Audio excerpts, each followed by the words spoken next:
प्यारे बच्चों, आज हम अपनी पाठ्य पुस्तक के पद्य खंड का दूसरा पाठ कवयित्री ललद्यद के द्वारा लिखा हुआ पाठ पढ़ रहे हैं। सबसे पहले कवयित्री का जीवन परिचय। कश्मीरी भाषा की लोकप्रिय संत कवयित्री ललद्यद का जन्म सन 1320 के लगभग कश्मीर स्थित पामपोर के सिमपुरा गांव में हुआ था। ललद्यद को लल्लेश्वरी, लला, लल योगेश्वरी, ललारिफा आदि नामों से भी जाना जाता है। उनका देहांत सन 1391 के आसपास माना जाता है। ललद्यद की काव्य शैली को वाक कहा जाता है। जिस तरह हिंदी में कबीर के दोहे, मीरा के पद, तुलसी की चौपाई और असखान के सवैये प्रसिद्ध हैं, उसी तरह ललद्यद के वाक प्रसिद्ध हैं। अपने वाकों के जरिए उन्होंने जाति और धर्म की संकीर्णताओं से ऊपर उठकर भक्ति के ऐसे रास्ते पर चलने पर जोर दिया जिसका जुड़ाव जीवन से हो।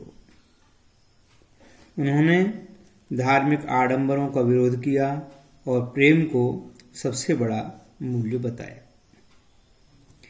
ललद्यद की रचनाओं में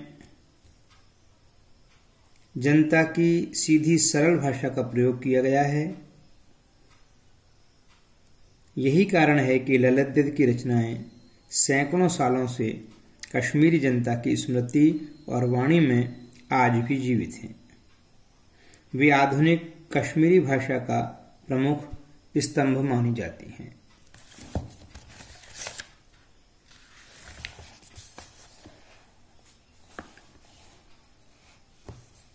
इन्होंने जो वाक लिखे हैं उनमें से 4 वाक हमारे कोर्स में हैं। वाक कहते किसे हैं? वाक का मतलब है वाणी, शब्द या कथन। यह 4 पंक्तियों से बद्ध कश्मीरी शैली की गेय रचना है, जिसे हम वाक के नाम से जानते हैं। इन 4 वाकों का संक्षिप्त वर्णन दिया हुआ है।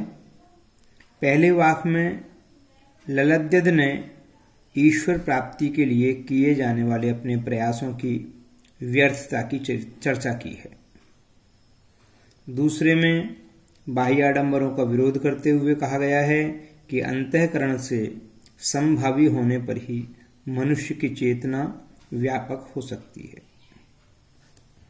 तीसरे वाक में कवयित्री के आत्मालोचन की अभिव्यक्ति हुई है। वे अनुभव करती हैं कि भवसागर से पार जाने के लिए सद्कर्म ही सहायक होते हैं। भेदभाव का विरोध और ईश्वर की सर्वव्यापकता का बोध चौथे वाक में प्रस्तुत किया गया है। ललद्यद ने आत्मज्ञान को ही सच्चा ज्ञान माना है। प्रस्तुत वाकों का अनुवाद मीराकांत ने किया है। अब हम हमारे कोर्स में दिए हुए 4 वाकों का सरलार्थ देखेंगे।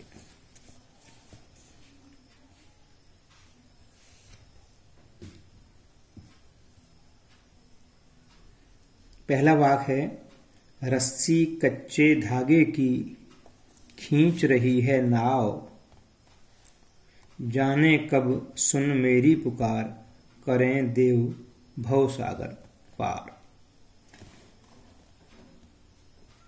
पानी टपके कच्चे सकोरे, व्यर्थ प्रयास हो रहे मेरे, जी में उठती रह रहे हूक, घर जाने की चाह है घेरे। इस पहले वाक में कवयित्री ललद्यद ने ईश्वर प्राप्ति के लिए किए जाने वाले अपने प्रयास, उन प्रयासों की व्यर्थता की चर्चा की है। कवयित्री ललद्यद कहती हैं कि रस्सी कच्चे धागे की खींच रही है नाव। जिस प्रकार से कोई व्यक्ति कच्चे धागे की रस्सी से नाव खींचने का प्रयास करता है तो उसके प्रयास निरर्थक होते हैं, वह अपने उन प्रयासों में असफल होता है। कवित्री कह रही हैं कि मैं अपने जीवन रूपी नाव को खींच रही हैं, मैं अपनी जीवन रूपी नाव को किसके द्वारा खींच रही हूं? रस्सी कच्चे धागे की। मैं अपने ईश्वर भक्ति के साधारण प्रयासों के द्वारा अपनी जीवन रूपी नाव को खींच करके उस ईश्वर तक ले जाना चाहती हूं, लेकिन चूंकि वो कच्चे धागे की रस्सी है, अर्थात मेरे द्वारा किए जाने वाले प्रयास वे मजबूत नहीं हैं, वे सही नहीं हैं, इसलिए मैं उस नाव को खींचने का एक निरर्थक प्रयास कर रही हूं। मेरे प्रयास व्यर्थ सिद्ध हो रहे हैं। जाने कब सुन मेरी पुकार, करें देव भव सागर पार। ललित कहती हैं कि मैं ईश्वर की उपासना तो कर रही हूं, लेकिन मैं अपने जीवन रूपी नाव को कच्चे धागे रूपी रस्सी से जो खींच रही हूं, मुझे नहीं लगता कि मेरी इच्छा ईश्वर प्राप्ति की पूर्ण हो जाए। जाने कब सुन मेरी पुकार, करें देव भव सागर पार। कवयित्री ललित ईश्वर से प्रार्थना कर रही हैं, कल्पना कर रही हैं, सोच रही हैं कि ना जाने वह दिन कब आएगा कि ईश्वर मेरी पुकार सुनेंगे और मुझे इस भव सागर से, मुझे इस संसार सागर से पार उतारेंगे। पानी टपके कच्चे सकोरे, व्यर्थ प्रयास हो रहे मेरे। जिस प्रकार से कोई व्यक्ति कच्चे मिट्टी के सकोरे में पानी भरता है तो उसमें से निरंतर पानी निकलता रहता है, चूता रहता है। व्यर्थ प्रयास हो रहे मेरे। वो व्यक्ति भले ही कितना ही प्रयास क्यों न कर ले, लेकिन कच्ची मिट्टी के सकोरे में भरा हुआ पानी धीरे धीरे रिसता रहता है, निकलता रहता है। कवित्री इसके माध्यम से कह रही हैं कि पानी टपके कच्चे सकोरे, व्यर्थ प्रयास हो रहे मेरे द्वारा जो ईश्वर प्राप्ति के प्रयास हो रहे हैं वो सब व्यर्थ हो रहे हैं, क्योंकि जैसे जैसे कच्ची मिट्टी के सकोरे में से पानी निकलता जाता है, उसी प्रकार से मेरी जीवन की डोर धीरे धीरे कमजोर होती जा रही है। मेरा इस संसार में जो उम्र है, मेरा जीवन है, वो धीरे धीरे क्षण क्षण कर घटता जा रहा है। जी में उठती रह रहे हूक, घर जाने की चाह है घेरे। मेरे जी में बार बार एक ही हूक उठ रही है, एक ही इच्छा पैदा हो रही है। कौन सी इच्छा? ईश्वर के पास जाने की इच्छा, मोक्ष प्राप्ति करने की इच्छा, सद्ज्ञान प्राप्त करने की इच्छा। जी में उठती रह रहे हूक, घर जाने की चाह है मेरे। तो इस प्रकार चाह है घेरे।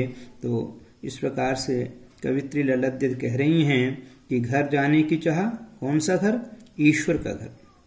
कवित्री की इच्छा है कि वह मोक्ष प्राप्ति करे, वह ईश्वर के पास जाए, वह ईश्वर के घर जाना चाहती है। उसके मन में ईश्वर के पास जाने की इच्छा बार बार पैदा हो रही है, लेकिन क्योंकि उसके प्रयास व्यर्थ हैं, उसके प्रयास निरर्थक साबित हो रहे हैं, वह पूरी तरह से ईश्वर प्राप्ति के प्रयास नहीं कर पा रही है। इसलिए उसे भ्रम है कि शायद उसके प्रयास पूरे न हों। दूसरी वाक, खा खाकर कुछ पाएगा नहीं, न खाकर बनेगा अहंकारी, समखा तभी होगा संभावी, खुलेगी सांकल बंद द्वार की। इसमें कवित्री कह रही हैं कि खा खाकर कुछ पाएगा नहीं, अर्थात वो ये कहना चाहती हैं कि खा खाकर कुछ पाएगा नहीं, अर्थात यदि हम सांसारिक मोह माया के बंधनों में बंध करके, विषय वासनाओं में लिप्त रह करके संसार सागर में डूबे रहें, अपनी इंद्रियों के सुख में डूबे रहें तो ऐसा करने से कुछ पाएगा नहीं, हमें उस ईश्वर की प्राप्ति होने वाली नहीं है। इसके विपरीत न खाकर बनेगा अहंकारी। यदि हम उस रास्ते के विपरीत जाएं, कुछ न खाएं, कुछ न खाने से तात्पर्य हम इसके विपरीत रास्ते पर योग का रास्ता, त्याग का रास्ता, तपस्या का रास्ता, उस रास्ते को अपनाएं और फिर सोचें ईश्वर की प्राप्ति हो जाए, तब भी हमें ईश्वर की प्राप्ति नहीं होगी, क्योंकि हमारे मन में अहंकार पैदा हो जाएगा कि हम इस संसार सागर में रह करके पूरी तरह से ईश्वर की योग साधना में लगे हुए हैं, तपस्या में लगे हुए हैं, हमने वैराग्य धारण कर लिया है। तो अहंकारी बनने के कारण, मन में अहंकार के भाव आने के कारण ईश्वर की प्राप्ति नहीं हो पाएगी। इसलिए कवित्री कह रही हैं कि समखा तभी होगा संभावी। समखा इसका तात्पर्य हमें बीच का रास्ता अपनाना चाहिए। बीच का रास्ता कौन सा? हमें इस संसार सागर में रहते हुए, इस समाज में रहते हुए, घर गृहस्थी में रहते हुए ईश्वर की प्राप्ति के प्रयास करते रहने चाहिए। सच्चे मन से उस ईश्वर को याद करते रहना चाहिए। ऐसा करके ही हम हो सकते हैं संभावी। और जब हम संभावी हो जाएंगे, हमने तो पूरी तरह से गृहस्थी होंगे और न पूरी तरह से सन्यासी होंगे। बीच का रास्ता अपनाएंगे तो ऐसा करने से खोलेगी सांकल बंद द्वार की। जो ईश्वर का दरवाजा है, उस ईश्वर का दरवाजे की सांकल मानो हमारे लिए खुल जाएगी। हम उस ईश्वर की प्राप्ति कर लेंगे, हम मोक्ष की प्राप्ति कर लेंगे। तीसरी वाक देखते हैं। तीसरी वाक है, आई सीधी राह से गई न सीधी राह, सुषुम सेतु पर खड़ी थी बीत गया दिन आहा, जेब टटोली कौड़ी न पाई, माझी को दूं क्या उतराई। कवित्री इसके माध्यम से कह रही हैं कि आई सीधी राह से गई न सीधी राह। मैंने जब इस संसार सागर में जन्म लेकर के आगे बढ़ी, मुझको सोचने समझने की क्षमता आई, तो मैं ईश्वर की प्राप्ति के मार्ग पर आगे बढ़ी। मैंने उस समय ईश्वर प्राप्ति का एक सीधा सरल मार्ग चुना और मैं चाह रही थी, मेरा प्रयास था कि उस सीधे सरल मार्ग के द्वारा मैं उस ईश्वर तक पहुंच जाऊं, मैं मोक्ष की प्राप्ति कर लूं। आई सीधी राह से गई न सीधी राह, लेकिन जैसे जैसे मैं उस ईश्वर प्राप्ति के मार्ग पर आगे बढ़ी तो मेरे मन में तरह तरह की शंकाएं पैदा हुई। मैं तरह तरह के प्रयास करने लगी। मैं उन तरह तरह के प्रयासों को करने में अपने लक्ष्य से भटक गई और लक्ष्य से भटकने के कारण उस ईश्वर प्राप्ति के मार्ग से दूर होती चली गई, उस मोक्ष प्राप्ति के मार्ग से दूर होती चली गई। आई सीधी राह से गई न सीधी राह, सुषुम सेतु पर खड़ी थी बीत गया दिन आहा। और इस प्रकार से मैं जो दूसरे रास्ते पर चली गई, तपस्या के रास्ते पर, ईश्वर को प्राप्त करने के लिए निरंतर माला जप करने के रास्ते पर, योग के रास्ते पर, वैराग्य के रास्ते पर, और उस रास्ते पर चल करके मैं जब आगे बढ़ती रही तो बीत गया दिन आहा, मेरा सारा समय व्यतीत हो गया, सारा समय मेरा निकल गया और मैं उस ईश्वर प्राप्ति के लक्ष्य तक नहीं पहुंच पाई। जेब टटोली कौड़ी न पाई, माझी को दूं क्या उतराई। और मेरा जीवन का जब अंतिम क्षण आ गए, मेरा सारा जीवन इस संसार सागर में व्यर्थ ही नष्ट हो गया। और जब अंतिम समय आया, जब मुझे लगने लगा कि मैं ईश्वर के पास जाने वाली हूँ, मेरी मृत्यु होने वाली है, तो जेब टटोली कौड़ी न पाई। उस समय मैं सोचने लगी कि मैंने अपने सारे जीवन को इस संसार सागर में रह करके व्यतीत किया है, बिताया है। मैंने ईश्वर की कितनी भक्ति की, मैं उस ईश्वर प्राप्ति के कितने करीब पहुंची, मैंने भक्ति रूपी धन कितना कमाया। तो मैंने महसूस किया कि मेरे पास कुछ भी नहीं है। जेब टटोली कौड़ी न पाई, माझी को क्या दूं उतराई। तो मैं मन ही मन सोचने लगी कि मेरी मृत्यु के बाद मैं जब उस ईश्वर के पास पहुंचूंगी, उस ईश्वर के दरबार में पहुंच करके क्या मुंह दिखाऊंगी। मेरे पास तो उस ईश्वर को बताने के लिए यह भी नहीं है कि मैंने उस ईश्वर की सच्चे मन से कोई भक्ति भी की है। इसका अगला देखते हैं।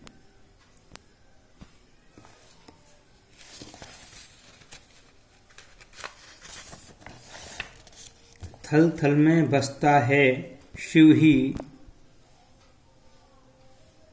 भेद न कर क्या हिंदू